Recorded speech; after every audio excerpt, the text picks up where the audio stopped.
Are you the Oklahoma City bomber? Maybe one of the benefits of me talking to you today is that you'll see that maybe not everything is true that you've heard about me. On the morning of April 19, 1995, a decorated Gulf War combat vet blew up the federal building in Oklahoma City using a truck bomb that he didn't build in a Ryder truck that he didn't rent with the help of a passenger who didn't exist. Having just gotten away with the largest act of terrorism on U.S. soil to date, the Fort Bragg-trained Special Forces Sheep Drip Dropout blended in with the crowd by making his getaway in a car without a license plate and was immediately pulled over. The ATF was the supposed target of the attack, but luckily all of their agents were out of the office that morning. Later that day, the president boldly declared, "We will find the people who did this. And when we do, justice will be swift, certain, and severe." Except for John Doe number 2. John Doe number 2. John Doe number 2.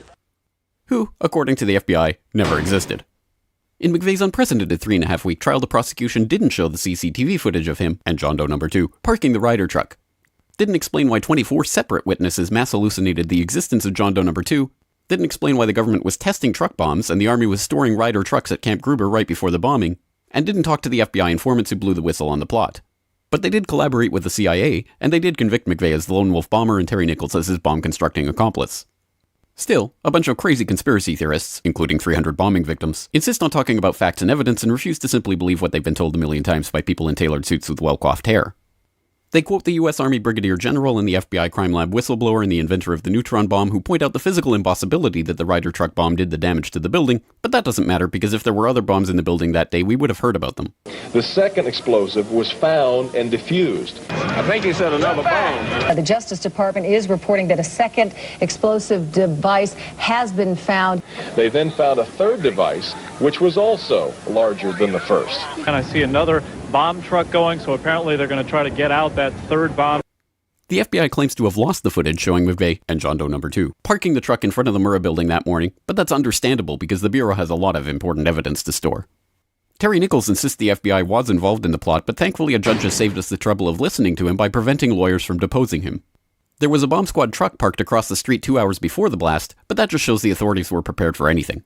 And Other documents obtained by 2020 show that someone called the Executive Secretariat's office at the Justice Department in Washington and said the Murrah building had been bombed. But this was 24 minutes before the blast. But that just shows the public was unusually vigilant that morning. Also, apparently, before the bombing, Governor Frank Keating's brother, Mark, had been working on a novel about a terrorist bombing in Oklahoma City. Stranger still, one of the characters in the novel was named Thomas McVey. But that's probably just a coincidence. McVey wrote a letter to his sister where he admitted to being a secret Special Forces operative, and he complained to friends of the pain in his ass from an Army-implanted microchip, but that's crazy because if he didn't actually leave the Army in 1991, there would be proof of that.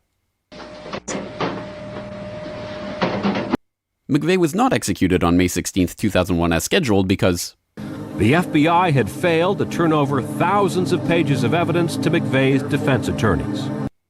But the execution went ahead on June 11th.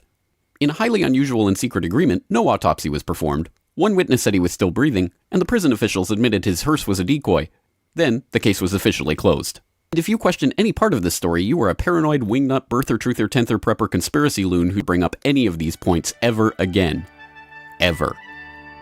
This message has been brought to you by the friends of the FBI, ATF, DOJ, CIA, SPLC, MSM, and the U.S. Army. And remember, ignorance is strength.